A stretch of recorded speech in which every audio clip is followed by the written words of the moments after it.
के रूप में काम में लिया जाता है। साथ में नाल एयरपोर्ट है, आपको ध्यान होगा जब हिंदुस्तान ने एयर स्ट्राइक की तब नाल से भी विमान उड़े थे और नाल के एयरपोर्ट को सिविल एयरपोर्ट के साथ में जो स्ट्रेटजिक एयरपोर्ट है उसके रूप में भी काम में लिया जाता है। और फलौदी रिहाइश के लिहाज से महत्वपूर्ण जगह है और इन तीनों जगहों पर रिटेलिएशन करके मिसाइल मारने की कोशिश की जिससे कि जनहानि हो सके।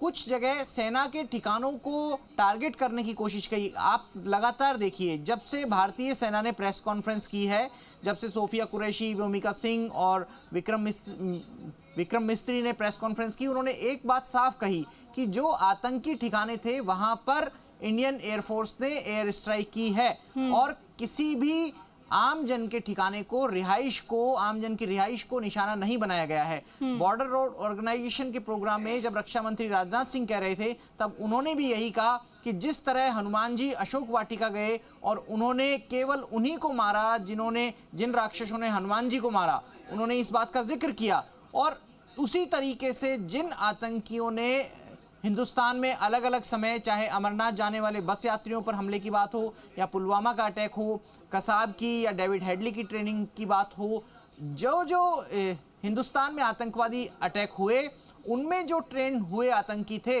उनके बेस स्टेशन पर ही हमला किया। लेकिन ये जो स्ट्रेटजिक यहाँ की स्थिति है हम दिखाना चाहेंगे। कैमरा पर्सन पवन से कहूँगा जरा फोकस करें। ये फलौदी है, आप देखिए कि जो बिजनौर और सिरदावली, खाराटोबा, नयाकोट, ये जो इलाके हैं पाकिस्तान के, उनसे यहाँ की नज़दीकी पड़ती है।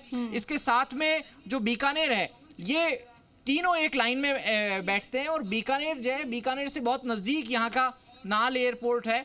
उस एयरपोर्ट के ऊपर, नाल एयरपोर्ट के ऊपर ये अटैक हुआ। यहाँ कोशिश की गई लेकिन सेना के पास में जो एंटी मिसाइल्स हैं, एंटी बैलिस्टिक मिसाइल्स हैं जिनको कहा जा सकता है, जो एंटी ड्रोन मिसाइल के रूप में भी काम करती हैं, उनसे इस हमले को, इस रिटेलिएशन को नाकाम कर दिया गया।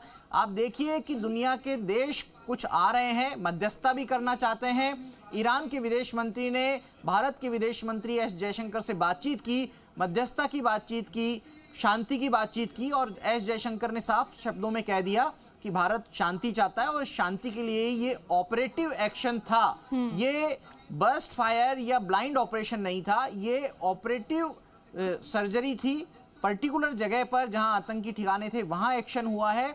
और एस जयशंकर ने यह भी कह दिया कि अगर पाकिस्तान ने प्रतिक्रिया देने की कोशिश की, भारत के नागरिक ठिकानों या सैन्य ठिकानों पर हमला करने की कोशिश की, तो उसका मुंह तोड़ जवाब दिया जाएगा। और ये भारत की शक्ति, ये भारत का कॉन्फिडेंस और ये सेना की ताकत दिखा रहा है कि सेना पूरी तरीके से तैयार है। भले ही सवाल उठ रहे थे कि आप बात कर रहे हैं, पाकिस्तान को शांति पसंद